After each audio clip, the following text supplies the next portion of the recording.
It's 2 in the morning.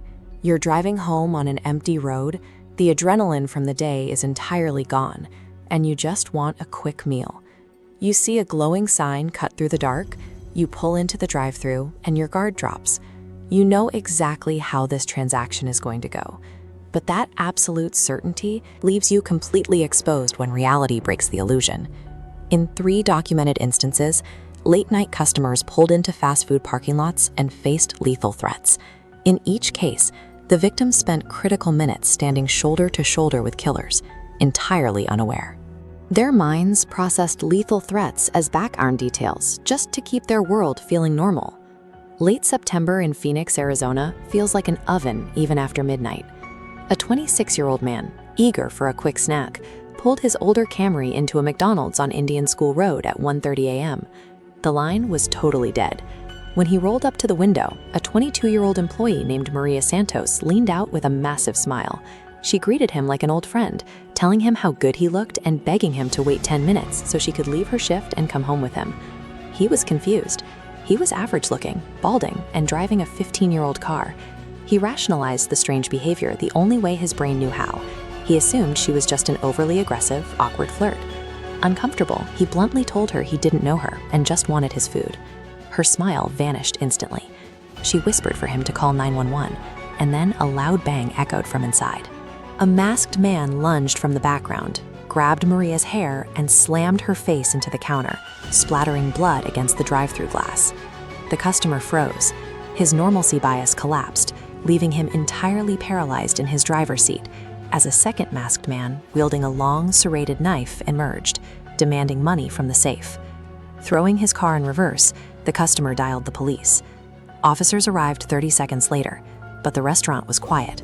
The robbers had already sprinted out the back door. Maria Santos was dead on the floor from multiple stab wounds. Maria's desperate pleas to leave weren't a joke. She was trapped in the kitchen with armed men, and she recognized the customer's car as her only possible escape route. She was trying to use him as a lifeline, but his brain processed a fight for survival as a clumsy romantic advance. A few months later, at 11:30 p.m., 2 friends were driving down Highway 99 through Bakersfield, California. Hungry and tired, they spotted the glowing yellow arches and pulled into an empty parking lot. Through the drive-thru window, they were met by Derek, an employee in his mid-30s. He was frantic, dripping with sweat on a cool 50-degree night. His apron was covered in thick, dark red splatters, and his hands were shaking violently as he shoved their food bags through the window. Once again, the brain sought comfort. The friends noticed the stains, but they immediately assumed it was spilled ketchup and that Derek was just an overworked, stressed-out guy trying to close the store. 10 minutes down the highway, they realized Derek had forgotten a strawberry smoothie. Annoyed, they turned the car around. Finding the drive-thru dark, they walked to the back of the building, expecting to knock on the kitchen door and ask for their drink. They walked into an alley reeking of grease and rotting food, and right beneath a dim, flickering security light, they saw human legs sticking out of the industrial dumpster. The body belonged to Marcus, a 23-year-old evening shift worker. He had been brutally hacked apart. The dark red splatters on the apron weren't ketchup. Derek had murdered his coworker during an argument, and the friends had arrived while he was trying to clean up the blood. The familiar context of a glowing menu board and paper bags completely masked a literal butcher. The friends sat in their car, willingly accepting food from hands that were still sticky with human blood, all because they expected a normal fast food transaction. This mental blind spot applies to characters just as much as environments. Near a small college campus in Eugene, Oregon, a slightly tipsy student stumbled toward a brilliantly lit but completely empty McDonald's at 2 a.m. The doors were locked. He knocked on the glass asking for fries, and a tall figure stepped into the light.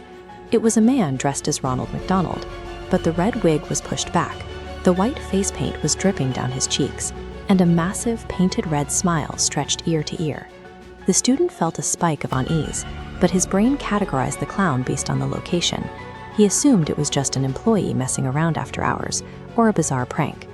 He asked the clown if they were still serving.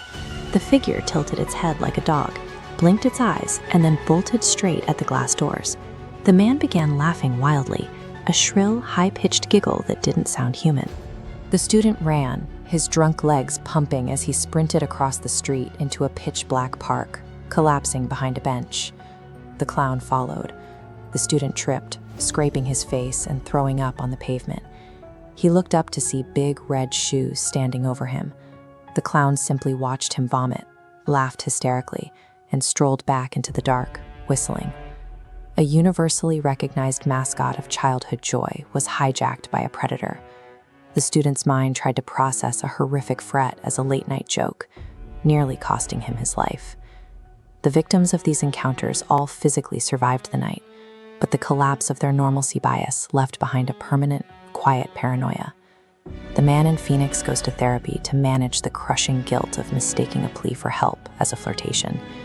The friends in Bakersfield are still haunted by the visceral disgust of the blood on their food bags.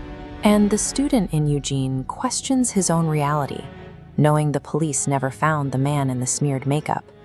Environments engineered to offer safety and convenience have permanently mutated. For these survivors, the glow of a neon sign cutting through the night no longer promises a warm meal. It triggers a cold sweat. It's a permanent reminder of a terrifying truth. The next time something feels off in a familiar place, do not let your brain convince you everything is perfectly fine, because real monsters never announce themselves.